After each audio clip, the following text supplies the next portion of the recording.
everyone. Welcome back to the Kirklees Guitar School Podcast. I'm joined with my co-host, Mr. George Loveridge. How you doing, George? I'm really well, James. How are you? Good, thank you. Has this week been a rock or a roll? It's a rock because we've had a lot more people join us this time around. Our last episode picked up a lot of new people. Yeah. So if you're new around here, every week we ask the question whether this week's been a rock or a roll. Rock being good, roll being bad, or stroll in the middle. Neither. But it's a rock for me this week. Okay. Not a rock for Kiss fans. Ace Frehley died last week, just after we filmed, annoyingly, so hence why we're addressing it this week. Mm-hmm. So our jam was inspired by him a little bit. I feel like the start of quite a few of our episodes start with an obituary to another rock star that's gone. It's quite sad, actually. But on the, and Limp Bizkit as well. Yeah. Bass player. Yeah, what a shame. But for me, it's a rock. It's the end of the term now. We're week 8 of 8, so it's been a long one. But what's really nice with my students is we've been able to polish off all these projects that we've been working on, sort of 2 or 3 big projects, big hitters. So it's nice to put some of those to bed, or for some people, set the foundations for what we're going to look at next time around. I think that's all that's happened this week for me. What about you?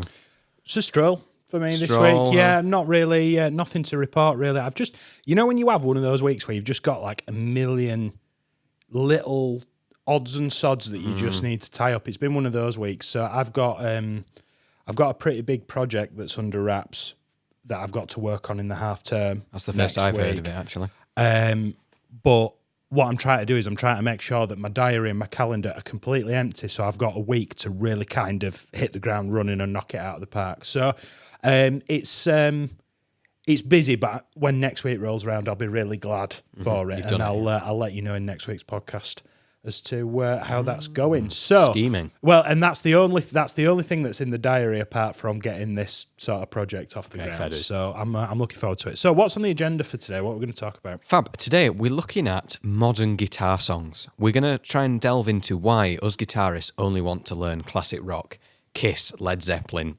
AC/DC. Actually, does it make you a better player to learn different genres outside of your comfort zone? So the best 2010 guitar riffs you need to learn. You don't have to learn all of these, but I think we're very narrow-minded as guitarists, very stubborn, and I think it's only going to do you good to get outside of your comfort zone and learn something else. In planning this episode, I thought of it the other way around. Rather than here's some lessons, here's some riffs you need to learn, I've come a bit of the angle of there's probably a lot of us audience, and myself included, that are not really that interested in learning anything sort of after 1997. Let's say, that songs that are older than both of us. But I've found some songs that I play out there as a gigging guitar player that I wouldn't have played, but has some cool little nods to the past, which I'd like to sort of touch on. Yeah, and also techniques and why they're a good idea to learn them. So from this side of the fence, it's more about broadening our viewers' horizons rather than here's a riff you need to learn kind of thing. Yes, that's potentially a bit aggressive as a title, I'll give you that. But our neck deep portion, why do we only play classic rock? And I'm just going to go straight out there, especially for adult learners. It's what you've grown up with. It's what you listen to. It's, you play guitar. You should learn Guns N' Roses. You should learn Dire Straits. And we sort of condition to that. And lesson 1, the first proper riff I'll teach is Smoke on the Water. And I'm sure you'll have similar hallmarks of the same age. But getting out of that, as you say, it's people don't have an interest to learn anything else because that's all they want to do, isn't it?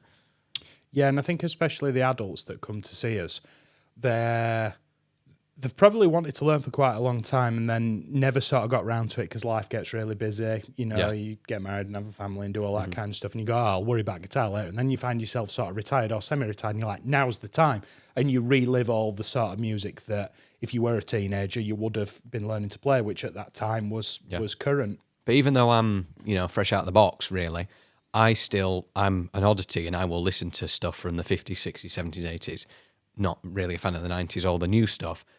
But the example I have of this is when I didn't start it, but when I was in a band at high school, I rocked up to the first rehearsal with AC/DC, the Beatles, all these songs. And we're going, no. And it was actually our singer's mum that said, everybody's heard Johnny Be Good. Do something else. Now, you can get away with these hallmark songs, but actually, I think it broadened my horizons as a player to learn some of the songs we're going to look at today, because you're not just playing power chords or blues riffs round and round and round. These songs will still get you those techniques, hammer-ons, bar chords, all that sort of stuff, but just in a different font. Think of it like that. Yeah. And it's we always talk about the toolkit. You're just constantly adding to it. There's no harm in doing. It's like learning to drive. There's no harm in going to the shops with your mum or something. It's not a big drive with your driving lesson, but it's still practice. So weird analogy number 58. So what's a good example of a modern song that you'd look at? So the first example I've got is a song called This Girl by Kungs versus Cooking on Three Burners. Makes me feel a bit weird. No idea what that is. Yeah, exactly. I've no idea what any of that means. But I've liked this song since it came out, which is really rare. It used to teach me, and every week I'd be saying, can I do this Beatles one? Can I do this Pink Floyd one? But this one attracted my attention. Way back when I sort of started, moving through schools, I was a weird kid that listened to old music, so I keep it to myself. So I wasn't interested in newer stuff. But then this came along as a guitarist, and I thought, that's cool. And the vibe of this one is more of a club hit, sort of Ibiza, that kind of thing. George. Let's go for the right pick I know what you're going to play.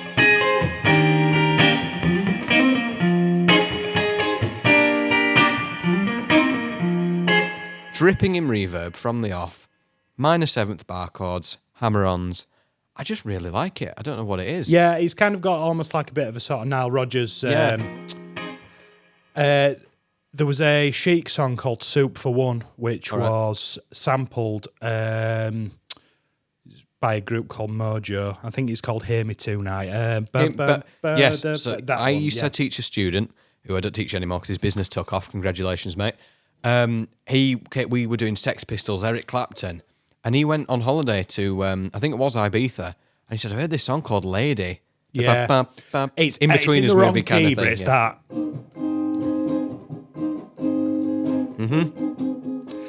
And what I think a lot of people don't realise with those records, the samples from other records. Yes. So that's got that sort of Nile Rodgers funk kind of vibe. And what techniques are you practicing in that? So I'm practicing a minor seventh bar chord, which I'm actually hammering on, kind of like a Mark Knopfler thing, where I'm moving the whole chord.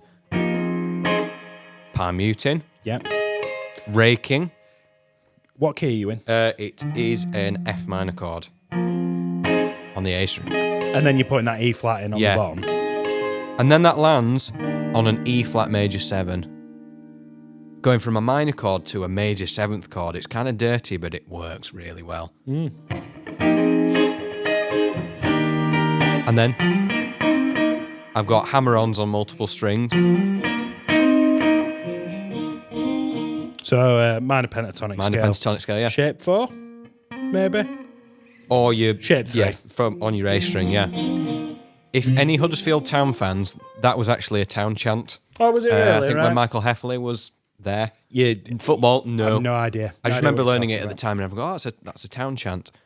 That's number one for me. That came out in 2016, so it's nearly, for me, that's still a brand new song, but it's nearly 10 years old now. Yeah. It's a dinosaur in the pop world, but I really like that one. Okay, one that I come across, and first time I heard it, because before I was a musician, I had a string of Saturday jobs working in various shops and labouring and doing various things. And I remember I'd spent a lot of time in sort of my late teens to early 20s, or maybe a touch earlier, listening to the radio. Which I feel like a lot of people don't really listen to the radio anymore. No, unless you're a builder. Yeah, pretty much. Yeah, and I was on sites. Go figure.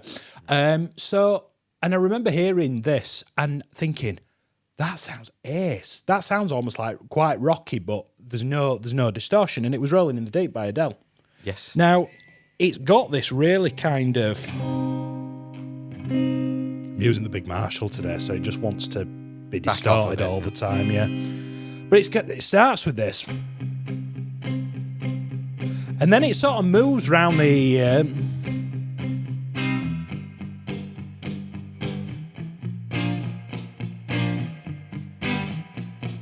But it's got this kind of this sort of like tribal kind of yes, I'd agree with that. Not power chord, palm muting type thing, which uses accents. So I'm playing a C sharp minor bar chord. Where if you don't know your bar chords at home, you could do this with an A minor, and I'm essentially sort of doing a lesser stroke with the lower strings of the guitar and palm muting it. Top of it in quavers. 1 and 2 and 3 and 4 and you see on the ands I'm sort of strumming a a heavier kind of stroke, and it's this sort of like a. So I remember hearing that for the first time and being like, that's great. And I'm scrambling around trying to figure out what it is. Because a lot of those chords you go, oh, it's Adele, it'll be in A minor or E or G. It'll be in a really kind of, a lot of those songs are in the key of F. It's in C minor of all keys. So then I was learning bar chords at the time. And I'm like, right, okay. So I'm sketching out. I'm like, it's in the key of C minor. And my head's getting bigger and bigger and bigger, thinking I'm a genius. It's amazing to find, we teach a lot of pop songs for the little ones that we teach.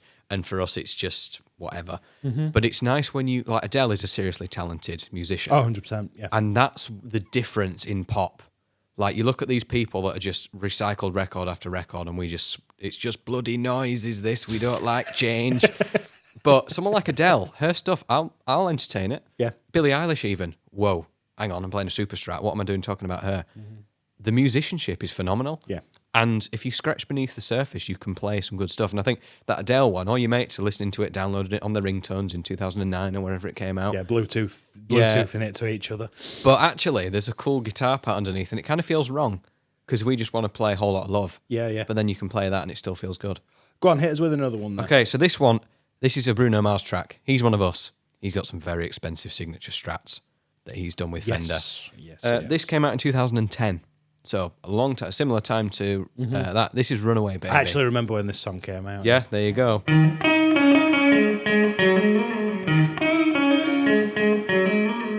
That's actually the bass line, and the guitar joins it in later. So bass players, you're welcome. That one's really cool. It's you said earlier, reminiscent of using samples of earlier stuff. What have we got? It's the top half of the E flat pentatonic scale. Yeah. It's a bit of position 4 chucked in at the top end. But I think what I'm hearing in all these songs is I'm hearing nods to other songs. Now, it's a bit far removed, but I'm hearing. Yeah, if I put it in E. I know there's a couple more notes in it, but I'm hearing, when I listen to these songs, what I think's a unique perspective on all of this, it's like we learnt the song because it sounds cool, but then I found myself using those techniques that I'd learnt through that song in songs later on in my career professionally. I go because I don't, I'm not. I get asked to play at weddings and functions, and Can't Stop the Feeling by Justin Timberlake. I've got to play that. Now I wouldn't be seen dead. Do you remember song. a few years ago you were practicing that for a wedding? This is like nearly 4 years ago. And I sort of came in, knocked on your door and said, you all right? Playing Justin Timberlake. But this is the thing, it's okay. But like the verses, I've just got the chords down. I've got a bit of a cheat sheet down here just to help me because I've forgotten it. But the verses are nothing to shout about. C, A minor, F, A minor. It's the choruses I wanted to talk about because it goes into this C over B flat, which is B flat with a C in the bass. Lovely. To a C, resolves to a C. It does that twice. B flat over A flat. And then resolves to an F. Now, is that because there's a big keys influence, do you think? Yes, but also, what song? If I play this, let's see if anybody in the audience can guess what it is. This is where I've got it from.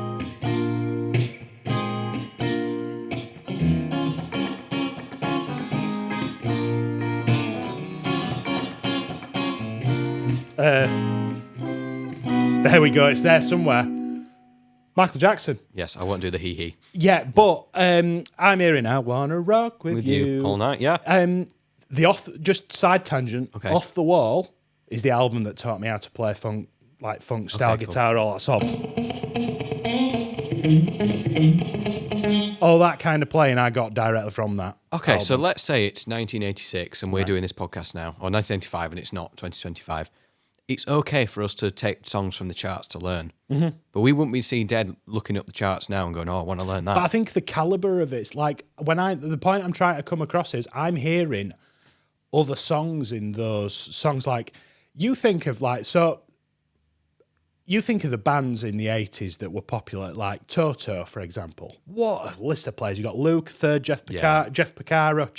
Jeff Porcaro. You've got Bon Jovi as well. Yeah, at that time, you've got all those killer players, and I look at the state of the industry now, and I just don't see anybody that really kind of makes me go, do you know what? They give me a run for my money. Now, that sounds really ignorant to say. I say this to people sometimes. Hear me out. I'm a better guitar player than Freddie Mercury. But Freddie Mercury wasn't a guitarist. Right. I think that's what we're saying. We look at something like Sam Fender. There's a name that's come to me now because you're playing a Strat. Never really looked at his stuff. But is he an out-and-out guitarist? No. No, but I'd say he was more a songwriter. The guitar's a vehicle for writing the song, yeah. I think if you'd have, when you were at university with George Ezra, if you'd have been whipped up as well like him, like, I mean, you've done all right, don't get me wrong, but if you'd have been whipped up like him, I don't think you'd have chased all of this. You'd have been under pressure from labels. I don't think there was room for me in the industry. I don't feel like there's anybody... I don't feel like there's room in the music industry for... This is going to be clipped high heaven and TikTok and this, but like, for lack of a better term, virtuosic guitar playing. What I mean is somebody who can play faster wants to play a shed load of notes and play the kind of music. Yeah, there's no room for it. Me. There's no room in the top 40 for that. But point I'm trying to get across is there's so much music I hear. I go, oh yeah, they're doing that thing that's nicked from Michael Jackson. Oh yeah, they're doing that. I've heard that before in the Stones. I'm not hearing anything and going like that Adele tune. I'm going, that's really cool. There's nothing that sort of doesn't remind me of something else. That makes sense. There's a great article by there's a great session guitarist and teacher called Carl Verheyen. He's American. Okay. Really cool guy. He's all online. You can check him out if you want. And I picked up a book of his, which he wrote articles for Guitar Player magazine in the sort of like 90s and early 2000s. And this book was a collection of those articles all put together into one. And they were almost like, it was like a book of short stories for working guitar players. It's really cool. I forgot to dig it out. I was gonna get it out of the bookshelf. I'm pretty sure it's upstairs. If I find it, I'll show you it. And there's a story in that, a tale in that of a guitar lesson somebody he used to teach, who all he was interested in was Carlos Santana. Okay. He had Santana's guitar, Santana's amp, Santana's records. He even had a shirt with Santana on. Smooth. And all he ever wanted to see what he did there. All he wanted to play was Santana stuff, and he had no interest in learning anything whatsoever. And Carl would regularly in the lessons go, oh, you want to check this guy out, Stevie Ray Vaughan? And he'd go to extra lengths to try and find other guitar players of a similar ilk that would broaden his horizons, and he just wasn't having it. And some people just want to stay in their lane. And I think that's an important conversation. If you're mad on Gilmour, and you just want to play the comfortably numb solo and that's it, go at it. But I think from a broader, more kind of holistic standpoint, I remember checking out Stevie Wonder for the first time. I was at college, and everybody in the year above me was listening to Songs in the Key of Life, the album. Yeah. Hey, is this an opportunity for...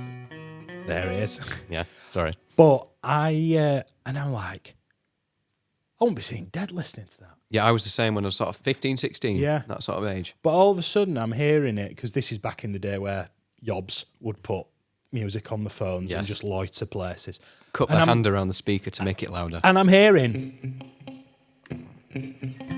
I think that was on a different album, but that was on Hotter Than July, I think. And I remember thinking, what is that? And I don't know if it's an age thing. Let us know in the comments. Is it an age thing? Because most of the people who are watching us are just a touch older than us. But I sort of think, is that an age thing where you've just kind of heard a lot of stuff before, or is music from the past sort of 15 years just a bit... I love discovering old songs. I'll come across a song from the 50s that I've never heard, and it's exciting to hear it for the first time. And I think that's the whole thing with Stevie Wonder. It's still good music. Yeah. I'm Still Standing, Elton John, when I heard the solo to that. But that was still in that era, so it doesn't count. Right. There was still cool stuff coming out. One that I want to touch on now is, everyone's going to scream, Ed Sheeran. Guitar, no. Yeah, well, exactly. There's one I've been teaching recently. I still think you should do a lesson on this. I've nudged him a few times to do it. If you can get away with chasing cars, Snow Patrol, you can get away with this. Right. Do you know how I've been billing Snow Patrol when I've been teaching it? It's 2006. Children in need want you to give some money, and there's people going for just £5 a month, and I'm not going to say any more because I'm going to get in trouble. Photograph by Ed Sheeran, not Nickelback Photograph. No. It's a really good acoustic guitar intro. That riff repeats and works around the different root notes. See, it's a really fiddly shape, actually. It teaches you a lot of lessons. I remember learning that and really scratching my head. But other Ed Sheeran stuff doesn't really do it for me. I mean, I like that one, Unless John Mayer's involved. Thinking out loud. Well, John Mayer did the solo for that.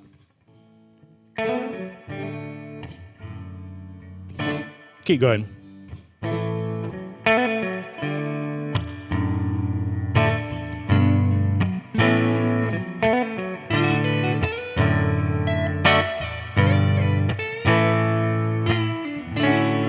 See, there's you going, Ed Sheeran, but we've just made quite a tasty thing out of that.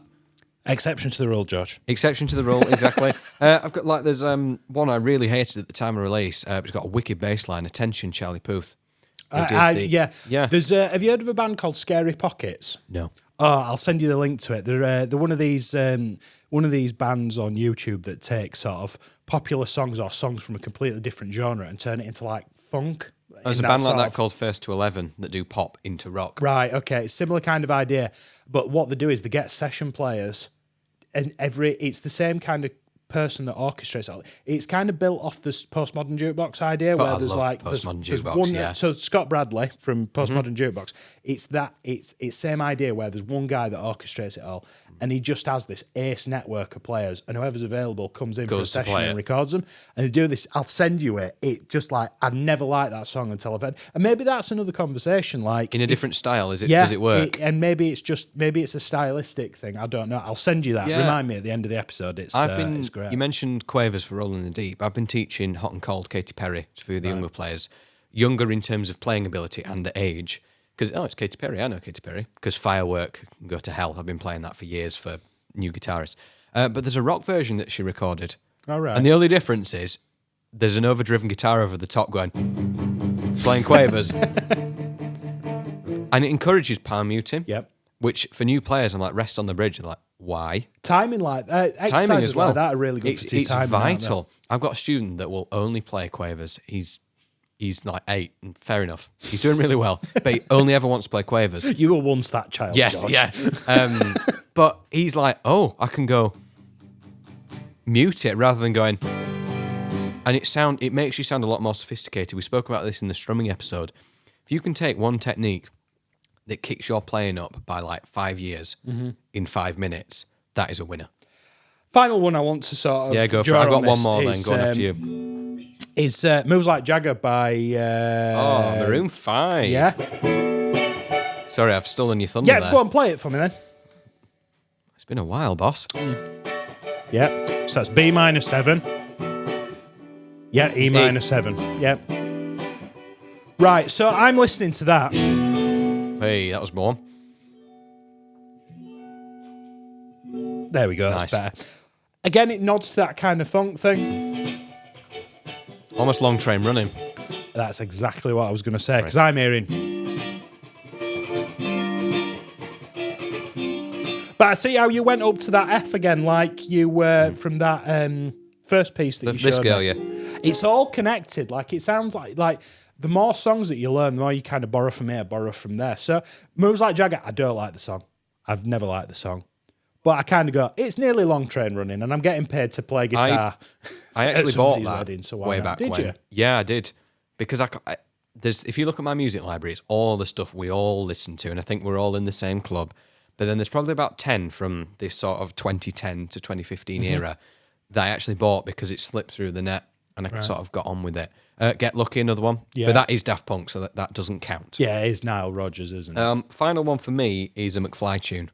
Now, everyone thinks of that soppy wedding video playing, obviously, or It's All About You. Yep. But I put it in the Facebook group, and Ryan switched on to it, because I think he said your wife was a fan of them as well. But Land of the Bees by McFly. Okay. Oh, my God, I can't believe I've slept on this. It only came out in 2023, Right. which is blasphemy. Who would listen to a song so new? But it actually, see if you recognise this, it's a Beatles number. See if you can recognise this run. Here Comes the Sun. Yeah. In that little refrain. Yeah. But then it turns into a kind of rush kind of thing. Well, that's why Ryan likes it then. It's awesome. Yeah. It's McFly are good players. Oh, yeah, but they there's no did the doubt. whole. I mean, they were inspired by the Beach Boys. They were really upset when Brian Wilson died earlier this year. Their first album is the Beach Boys in a different font. Right. Apart from it's about girls with pink hair or 5 colours in her hair. Proper Yeah, cool. that's almost a bit Runaway Baby-esque, isn't it? It's that kind of Single note strat thing, isn't it? that But kind then of it's- thing. I think All connected. it is all connected. That's the thing. So what we're trying to say is, before we waffle too far, Yeah. don't be afraid, because you should do what you want as a player, fine.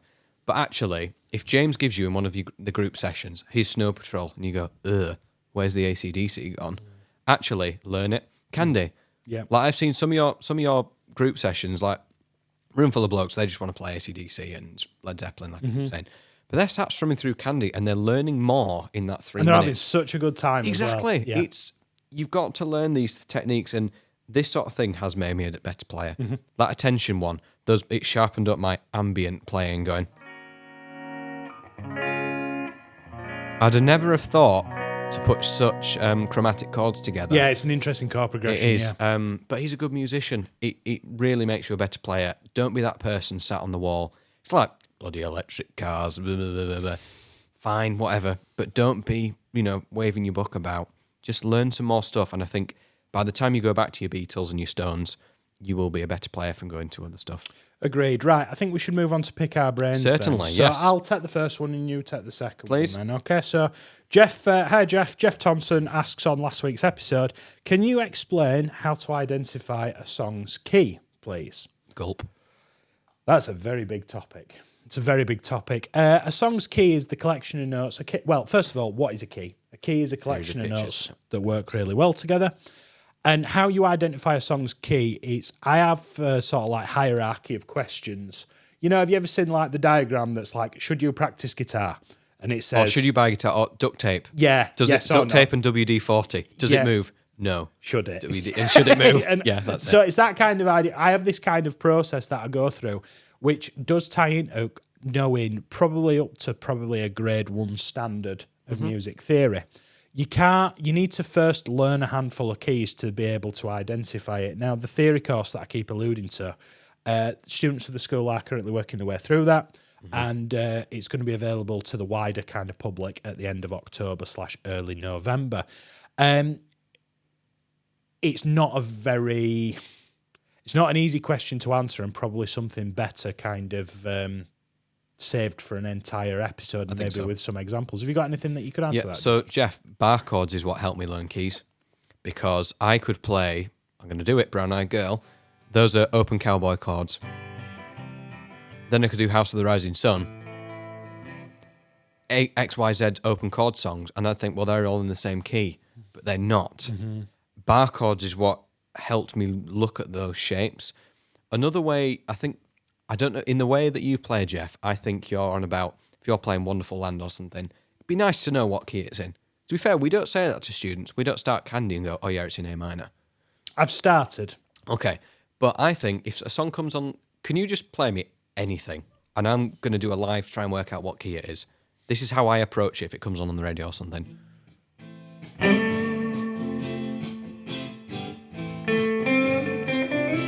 That's A minor.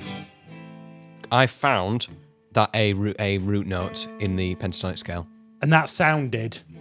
Well, I could hear it, yeah. But I'm just going to noodle around to find a note that fits.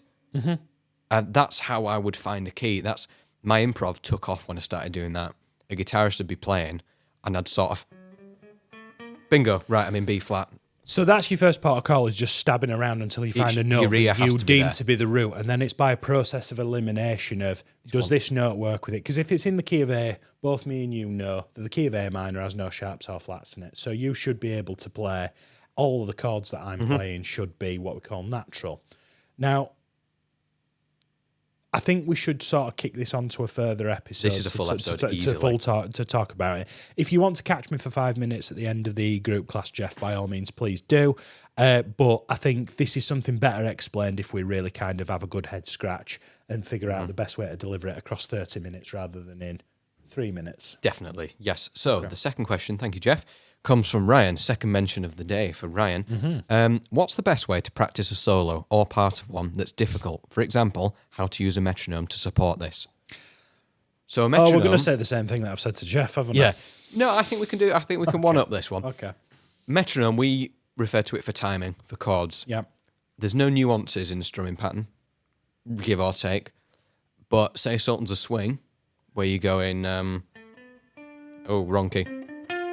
I've forgotten it all. But you know, there's those little gaps in Sultan's a swing. Oh, The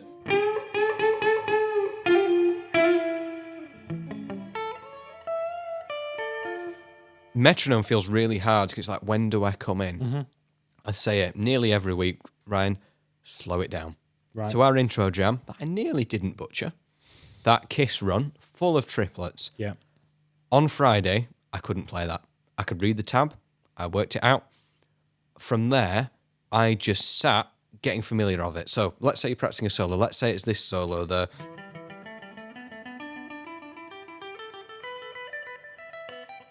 etc. Right, teach me how to play that. We'll do it in real time. So what key Before are we I go to... Well, we're in E minor. Right. Before I go to that, you want to play it candidly. I say this to students at home. Pick your guitar up, play what you're working on, put it back. Every time, just get used to it. Learn it inside and out. Right. So So we're in the key of E minor. E minor. What shape of the scale are you using? E minor pentatonic Yeah, which shape? first. But I'm grabbing what I affectionately call the top box, which is a Position bit 5. of position 5, yeah, the top.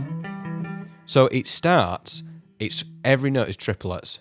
And I'm rocking, Yeah. so I'm going E, A, E, ba, ba, ba, ba. Now, we want to memorize that shape, because that is, you want to establish a theme in a solo. In this one, that's that theme. So what I'd do there is I'd have a metronome.